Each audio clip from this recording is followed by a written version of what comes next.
جو ذرائع تمام سے فارغ ہو چکی وہ خرید ہیں موٹر خرید ہیں. الحمدللہ رب العالمین والصلاة والسلام علی سید المرسلین وعلی آلہ وصحبہ اجمعین. أما بعد فأعوذ بالله من الشيطان الرجيم. بسم الله الرحمن الرحيم. ويستفتونك في النساء قل الله يفتيكم فيهن وما يتلى عليكم في الكتاب في يتامى النساء اللاتي لا تؤتونهن ما كتب لهن وترغبون أن تنكحوهن والمستضعفين من الولدان وأن تقوموا لليتامى بالقسط وما تفعلوا من خير فإن الله كان به عليما. صدق الله العظيم. اللهم صل على سيدنا محمد وعلى آل سيدنا محمد وبارك وسلم. اللهم صل على سيدنا محمد وعلى آل سيدنا محمد وبارك وسلم. اللهم صل على سيدنا محمد وعلى آل سيدنا محمد وبارك وسلم. ولله الحمد اللہ تبارک و تعالی پڑھانا بھی مشان میں ہمارے نبی صلی اللہ علیہ وسلم لوگ آپ سے عورتوں کے تعلق سے تفاق پوچھتے آپ اپنی زبانی کی اللہ آپ کو یہ فتویٰ دیتی ہیں عورتوں کے بارے میں یتیم عورتوں کے بارے میں اور کتاب اللہ میں جو حسن تلاوت آیتوں کی جاتی ہے اس میں تو ان عورتوں سے یہ کام کی ضرورت رکھو تو ان کے لیے جو کچھ بھی ہے وہ نہ دینا چاہو. اور اسی طرح لڑکوں کے رکھو ان سب کے بارے میں اللہ کا فتویٰ یہ ہے کہ تم عدل اور انصاف سے کھاؤ گے خاص طور سے یتیموں کے تعلق سے. اسلام میں اللہ تبارک و تعالیٰ نے تقوی کا دار انصاف پر رکھا ہے عدل پر رکھا ہے. شروع زمانے میں بلکہ آج بھی ہمارے دور میں بھی ایک ظلم دیکھنے میں آتا ہے. جو طاقتور ہے وہ کمزور کو دباتا ہے اور انسانی لوگ ہمیشہ مال کے تعلق سے بہت حریص اور لالچی ہے. وہ کوشش کرتا ہے کہ ہر جائز ناجائز طریقے سے زیادہ سے زیادہ مال خرچ کرے. اللہ ایک جن کو ہدایت سے توفیق میں وہ اس ظلم سے بچتے ہیں. عام طور پر ہمارے یہاں غیروں کی سمجھ ایک ہی جیسے ان کے محلوں میں ان کے گھروں میں ہم رہتے ہیں دیکھ دیکھ کر ایک ہی جیسے ماحول کو اس ماحول سے متاثر ہوگا ان کی بہت ساری غلط روایات کو ہمارے مسلم سماج میں بھی اپنایا ہے. انہیں روایات میں سے ایک روایت بہن کی شادی بڑے دھوم دھام سے کی جاتی ہے اور اسے وراثت کے حق سے محروم کر دیا جاتا ہے. جب بھی وہ وراثت کا حق پوچھتی ہے تو اسے اس کے شادی میں دعوت پر جو خرچ ہوا اسے زیورات دلانے میں اس کے کپڑوں میں اور دیگر جو عقائدات اس کے برداشت کے لیے اس کا تذکرہ ہوتا ہے اور آئندہ کے لیے اسے دلاتا اور تسلی دی جاتی ہے کہ جب سے تم گھر آؤ گی بہنا میں تمہارے لیے توشہ بناؤں گا اور سارے چوری کا درد کروں گا. یہ سب بیکار اور بے بنیادی باتیں ہیں. اگر باپ زندہ ہے یا باپ نہیں باپ کے بعد بچی کے کھانے بیٹی یا بچی کے سرپرست میں اپنے مال یا بچی کے مال میں لڑکی کا نکاح بچی کا نکاح اچھے طریقے سے کیا کسی اچھے نیک اور اللہ سے ڈرنے والے سچے پکے مومن سے اس کا رشتہ جوڑا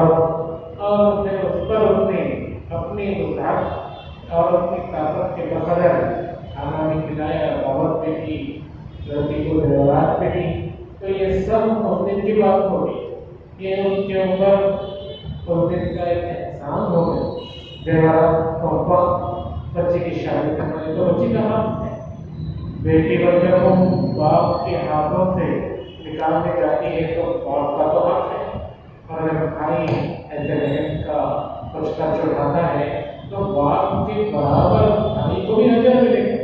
اس طرح اللہ تعالیٰ نے باپ کے تعلق سے ارشاد فرمایا، کسی کی 3 بیٹیاں ہوں، 2 بیٹیاں ہوں، وہ انہیں اچھے طریقے سے پرورش کرتا ہے، انہیں پالتا پوستا ہے اور ان کو اچھی سی تعلیم دلا کر ان کی تربیت کر کے ایک گھر میں ایک جگہ اور بچی کی شادی کرتا ہے، لے آتا ہے اسے، تو وہ بچی اس کے لیے تعلق سے آڑ لگ جاتی ہے۔ یہی بات بہنوں کے تعلق سے، جو بھائی اپنے بہن کا حق اچھے سے ادا کرتا ہے، ان کی تعلیم، تربیت اور شادی کا بندوبست کرتا ہے، تو وہ بہن اور بھائی کے لیے بھی جہنم سے آڑ لگ جاتی ہے۔ لیکن یہ شادی کرنا، زیورات کا دلانا اس بچے کو وراثت کے حق سے محروم نہیں کرتا۔ ہمارے دور میں یہ شروع ہو گیا ہے، لڑکیوں پر انہیں وراثت کا حق عام طور پر نہیں دیا جاتا۔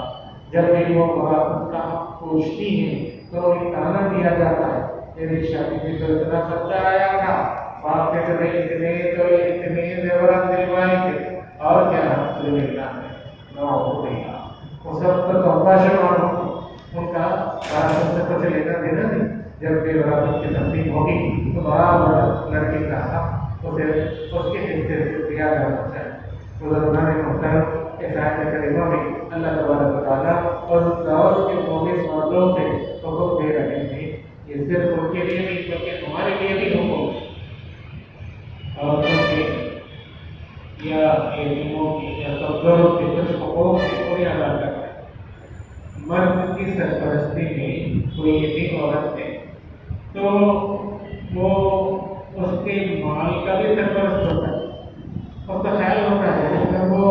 اچھی بھلی صورت کی ہے تو خود ہی وہ اس سے شادی کر لیں تاکہ ان کی جائیداد کا حصہ بھی خود اپنے پاس رکھیں، اور اسے مہر بھی نہ دیں، اس کا ہڑپ کر دیں اور اسے مفتی باندھی بنا کر رکھے گا، مغربی کو ہو تو چھوٹا لوگ ہو جاتا ہے۔ آج ایسے سوچنے والے مرد اور بھی زیادہ، اس دور میں بھی مردوں کا یہ خیال ہوتا ہے میرے سرپرستی کے لیے یتیم عورت ہے اور اس کا مال ہے، میں اس سے اگر شادی کر لوں گا میں سرپرست ہوں، اس کو مہر بھی دینے کی ضرورت نہیں، تھوڑا اس کا جو جائیداد کا حصہ ہے وہ نسل اپنے پاس رکھے ہوگا۔ والدوں میں آج بھی اپنے مال کو بچانے کے لیے دوسرے کے خاندان میں اپنا مال جانا انہیں پسند نہیں ہوتا، تو بھائی کی بیٹی سے یا پھر بہن کی بیٹی سے ان سے ایسے رشتے جوڑے جاتے ہیں۔ آج بھی یہ خیال ہے، اس دور میں کسی اور کی بچی یتیم ہے کہ سرپرست تھا تو اس طرح کا اسے خیال آتا تھا، تو وہ اس کے بارے میں ایک آیت میں ہو گئے، دیکھو یتیم عورت کو یا عورت یا یتیم جو بھی تمہاری سرپرستی میں ہے ان کے ساتھ انصاف کا معاملہ ہے۔ تم ہرگز اگر یتیم عورت تمہاری سرپرستی میں ہے، اسے نکاح کرنا چاہتے ہو، ہرگز اس کا مال ہڑپ نہ کرنا، اس کا مہر بھی ادا کر دو۔ جب تک تم اس کے مال کی سرپرستی کرنا تھا، جب تک کہ وہ والد کا معاملہ بڑی نہ ہو جائے تب تک کر چکے، اب وہ والد ہے، وہ عورت بن چکی ہے تو اس کا مال اس کے حوالے کر دو، تمہیں اس کو مال کو ہڑپ کرنے کی اجازت نہیں ہے۔ یہ دیکھ کر بعض صحابہ کو خیال ہوا شاید اپنی سرپرستی میں رہنے والی یتیم عورت سے نکاح بالکل ہی جائز نہیں۔ اللہ تعالیٰ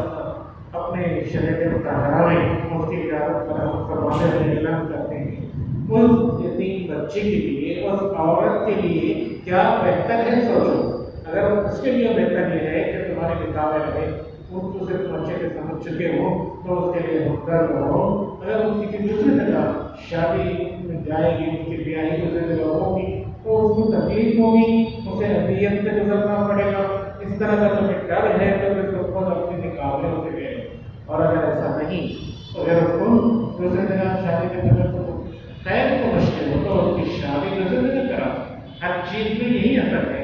اسلام کا حکم ہے الدین النصیحہ، دین فیصلہ کا حکم ہے۔ صحابہ رضی اللہ عنہ میں جب یہ حدیث سنی تو فوراً اس کا مطلب بھی پوچھ گیا، قلنا لمن یا رسول اللہ، اے اللہ کے رسول صلی اللہ علیہ وسلم، فیصلہ کس کی فیصلہ ہی کریں؟ رسول اللہ صلی اللہ علیہ وسلم نے اس کی وضاحت کے فرمایا للہ ولرسولہ ولأئمة المسلمین ولعامتہم، اللہ کے فیصلہ صحابہ فرمان اللہ کے فیصلہ کیا؟ اللہ کے فیصلہ یہ ہے اللہ کو ایک مانا جائے اور اس کے توحید پر ایمان لایا جائے، شرک نہ کیا جائے۔ رسول اللہ کے فیصلہ یہ ہے کہ ان کے سنتوں پر عمل کیا جائے، ان کے سنتوں کو چھوڑا نہ جائے، سنتوں سے خالی زندگی نہ جی۔ اور ائمۃ المسلمین یعنی لیڈروں کی فیصلہ یہ ہے جب وہ کسی بات کا حکم کرتے ہیں تو ان کی تابعداری کی جائے، اگر وہ برحق ہوں، اگر وہ کوئی باطل فیصلہ کرتے ہیں تو پھر کسی گناہ میں کسی مخلوق کی تابعداری نہیں ہوگی۔ اللہ کے رسول صلی اللہ علیہ وسلم نے عام مسلمانوں کے لیے فیصلہ کا حکم دیا، تو تم جس کے سرپرست ہو، چاہے وہ یتیم عورت ہو یا یتیم ہو یا کسی اور طرح سے کوئی بھی تمہاری بات کہتے ہیں، تو تمہیں چاہیے کہ تم ان کے بارے میں جو خیر سمجھتے ہو اسی خیر کا فیصلہ ان کے لیے کرو، نہ کہ ان کے مال کو ضائع کرنا یا ان کے مال کو اپنے مال میں ملا کر خود ہی اس پر ثابت ہونے کے چکر چلاؤ۔ رسول اللہ صلی اللہ علیہ وسلم نے اس بات کو اس انداز سے کھول کر کے بیان کر دیا ہے کہ اس میں کچھ بھی وفاق اور شرک نہیں۔ بزرگان محترم، اللہ تبارک و تعالیٰ نے اپنے اعمال کو درست کرنے کے لیے ہمیں جا بجا ایسے بہترین ہدایات دیے ہیں، ان ہدایات پر جو بندہ عمل کرے گا سیدھے مراد کو پہنچے گا۔ جیسے بات میں آتا ہے کلکم راعی وکلکم مسئول عن رعیتہ، کہ میں سے ہر ایک چرواہ یعنی ہر ایک ذمہ دار ہے، ان سے اس کے رعایا کے بارے میں سوال ہوگا، یعنی ان سے اس کے ماتحت رہنے والوں کے بارے میں پوچھا جائے گا کہ ان کا اس نے کیا حق ادا کیا، ان کی تعلیم کا، ان کی تربیت کا، ان کی امانت اور اس کے پاس تھی، اس نے اس امانت کو صحیح طریقے سے ادا کیا یا نہیں کیا۔ آج بھی عورتوں کے ساتھ جو سلوک ہوتا ہے وہ اللہ کی بات ہے۔ اللہ کے رسول صلی اللہ علیہ وسلم دنیا سے پردہ کرنے سے پہلے ایک تمام اور ایک عورتوں کے سرگرمی اور اپنے ماتحت میں رہنے والے، یعنی چاہے وہ نوکر ہوں یا کسی اور طرح سے، ان کے ساتھ کرنے بار بار رسول اللہ صلی اللہ علیہ وسلم ہمیں حکم دی، اس لیے کہ دنیا کا عام نظام ہے، عام طور سے عورت بڑی کمزور سمجھا جاتا ہے، جس کے ماں باپ یا جس کا کوئی پرسان حال نہ اسے کمزور سمجھا جاتا ہے، اب والے اس کے بارے میں کوئی محاورہ ہی بنا دی، مطلب ان کے راجیہ جو طاقتور ہے اسی کا سب کچھ ہے، جو کمزور ہے اس کے ساتھ ایک تو ظلم ہوگا، پھر اسے بوجھ سمجھا جاتا ہے۔ رسول اللہ صلی اللہ علیہ وسلم کو کہتے ہیں یہ بالکل غلط بات ہے، تمہارے گھر میں اگر کوئی کمزور ہے تو تم اسے حقیقی سمجھو، معمولی سمجھو اور اس کی بے عزتی کرو، اس کی شریعت میں بالکل اجازت نہیں، بلکہ کیا پتہ تمہیں کیا معلوم اسی ایک کمزور کی وجہ سے تمہارے پورے گھرانے کو اللہ تبارک و تعالیٰ رزق کو بھیجتے ہیں۔ اس لیے تمہیں چاہیے کہ اگر وہ کمزور تمہارے گھر میں ہے تو تم اس کے احترام سے پیش آؤ، اس کے ساتھ اس کا جو حق ہے اسے دو، اس پر ظلم ہرگز مت کرو۔ کوئی آدمی ظلم کرتا ہے، اگر سے کام نہیں لیتا تو تقوی کو چھوڑ کے بھی نہیں گیا، اس کے اندر لگا نہیں تقوی کا دارمدار عدل پر ہے، انصاف پر۔ اسلام نے جا بجا عدل کا بھی حکم دیا۔ اسی کا خلاصہ ان اللہ یأمر بالعدل والإحسان وإيتاء ذی القربى وینہی عن الفحشاء والمنکر والبغی یعظکم لعلکم تذکرون۔ اس آیت کریمہ میں اللہ تبارک و تعالیٰ نے خاص طور سے ارشاد فرمایا اللہ جو بھی حکم دیتے ہیں عدل کا، اور اللہ نے اعلان فرمایا قیامت کے دن جب عرش کے سائے کے سوا کوئی اور سایہ نہیں ہوگا، لوگ سائے کے لیے، لوگ روشنی کے لیے ترس رہے ہوں گے، تڑپ رہے ہوں گے، اللہ نے اپنے عرش کے سائے میں 7 لوگوں کے لیے سایہ عطا فرمایا ہے، ان کو وہ سایہ ملے لے گا، اس کا اعلان فرمایا اللہ نے اپنے پیارے حبیب صلی اللہ علیہ وسلم کی زبان۔ ان میں سے پہلے نمبر پر وہ بادشاہ ہے جو عدل و انصاف سے کام لینے والا ہے۔ یہ کوئی ضروری نہیں کہ اسلامی حکومت ہو، اسلامی بادشاہ ہو، وہ انصاف سے کام لے گا تو اسی کو عرش کے سائے میں جگہ ملے گا، ایسا نہیں۔ کوئی امیر ہے، گھر کا بڑا باپ ہے، جو بھائی ہے ان میں بڑا بھائی ہے، ہر وہ جو کچھ نہ کچھ ذمہ داری نبھا رہا ہے، ان کے ماتحتی میں کوئی نہ کوئی ہے، ان کی سرپرستی میں کچھ کام ہو رہا، تو وہ منصف بادشاہ یعنی انصاف سے کام کرنے والے بادشاہ کا درجہ پا سکتا ہے اگر وہ عدل کو سامنے رکھ کر اللہ کی رضا کو مقصد بنا کر عمل کاری سے کام کرے گا، انصاف سے کام لے گا۔ اور اگر وہ ہر جگہ انصاف کو چھوڑ دیتا ہے یا ظلم کو اپنا رویہ اپنا پیشہ بنا لیتا ہے تو پھر وہ کبھی بھی متقی نہیں بن سکتا، اللہ کے تقوی کو وہ پا نہیں سکتا۔ اب جب وہ متقی نہیں بن سکا تو پھر اس کے لیے نجات نہیں دور کی بات ہے، تو وہ جہنم سے بچ سکے گا نہ ہی وہ جنت میں پہنچ سکے گا۔ اللہ تبارک و تعالیٰ سے دعا ہے اللہ ہم سب کو کہنے سننے سے زیادہ عمل کرنے کی توفیق عطا فرمائے، اللہ ہمیں تقوی والا بنائے، اللہ ہمیں ہر لمحہ عدل و انصاف سے کام لینے والا بنائے، آمین یا رب العالمین۔ وآخر دعوانا ان الحمد للہ رب العالمین۔